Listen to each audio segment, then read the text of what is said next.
الله أكبر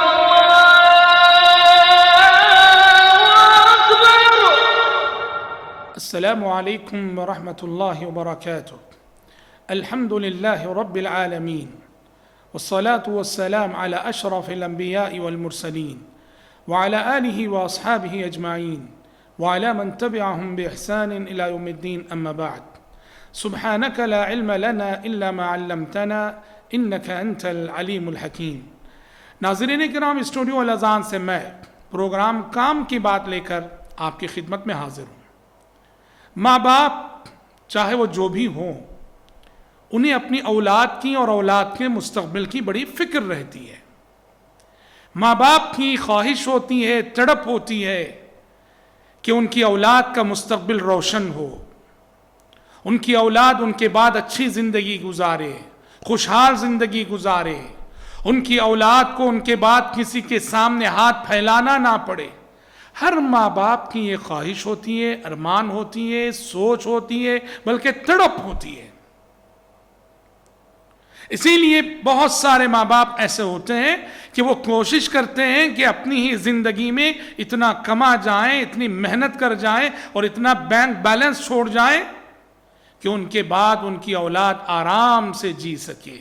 لیکن یاد رہے کہ اگر آپ اپنی اولاد کا مستقبل روشن کرنا چاہتے ہیں تو اس کا سب سے بڑا ذریعہ ہے جسے عام طور پہ لوگ بھول جاتے ہیں اور جس پر توجہ بہت کم جاتی ہے، وہ یہ ہے کہ اگر ہم چاہتے ہیں کہ ہماری اولاد ہمارے بعد عزت والی زندگی گزارے، خوشکن زندگی گزارے، اطمینان والی زندگی گزارے، کسی کی مجبور نہ بنے، اس کا سب سے بڑا ذریعہ یہ ہے کہ ہم خود اپنی زندگی میں نیک بنیں، ماں باپ نیک بنیں، کسی کے حق میں کوتاہی نہ کریں، کسی پہ ظلم نہ کریں، کسی پہ زیادتی نہ کریں۔ آپ اپنی زندگی میں اللہ کے حقوق ادا کیجئے، مخلوق کے حقوق ادا کیجئے اور اپنی اولاد کے لیے دعائیں کر جائیے۔ اس کے بعد اطمینان سے مریے، بھلے سے ایک پائی آپ نے اولاد کے لیے نہ چھوڑی ہو۔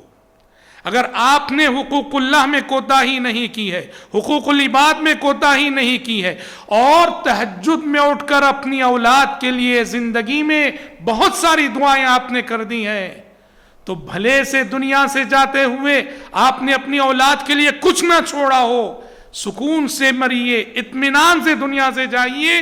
آپ کی دعائیں آپ کی اولاد کو اس وقت سایہ دیں گی جب آپ اس زمین پر نہیں رہیں گے۔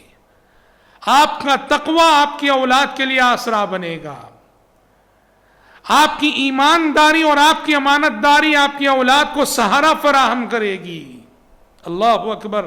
حضرت موسیٰ علیہ السلام اور خضر علیہ السلام کے واقعے میں ایک بہت بڑا سبق یہ بھی، دونوں کا گزر بخیلوں کی ایک ایسی بستی پر سے ہوا جہاں ایک دیوار گر رہی تھی۔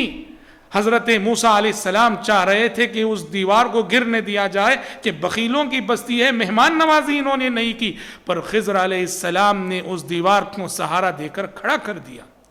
اور بعد میں اس کا سبب کیا بتایا موسیٰ علیہ السلام کو، وَأَمَّا الْجِدَارُ فَكَانَ لِغُلَامَيْنِ يَتِيمَيْنِ فِي الْمَدِينَةِ وَكَانَ تَحْتَهُ كَنْزٌ لَهُمَا وَكَانَ أَبُوهُمَا صَالِحًا۔ کہا رہی بات دیوار کی، میں نے گرتی دیوار اس لیے کھڑی کر دی کہ وہ دیوار دو یتیم بچوں کے گھر کی دیوار تھی اور اس دیوار کے نیچے ان دو یتیم بچوں کا خزانہ چھپا ہوا ہے، اور ان دونوں کا باپ جو وفات پا چکا ہے اپنی زندگی میں بڑا نیک، صالح اور متقی تھا۔ دیکھ رہے ہیں آپ، باپ کے تقوی کی وجہ سے اللہ نے ان کے مال کی حفاظت کر لی، باپ کی صالحیت اور اس کے نیک ہونے کے سبب اللہ رب العالمین نے ان بچوں کے خزانے کی حفاظت کر لی۔ تو پتہ چلا اولاد کے لیے نماز چھوڑ کے کمانا، دین چھوڑ کے کمانا، یہ نہ سمجھی کی علامت ہے۔ اولاد کا مستقبل روشن کرنا چاہتے ہو تو ماں باپ خود پہلے دین کی پابندی کریں، دین پر چلیں۔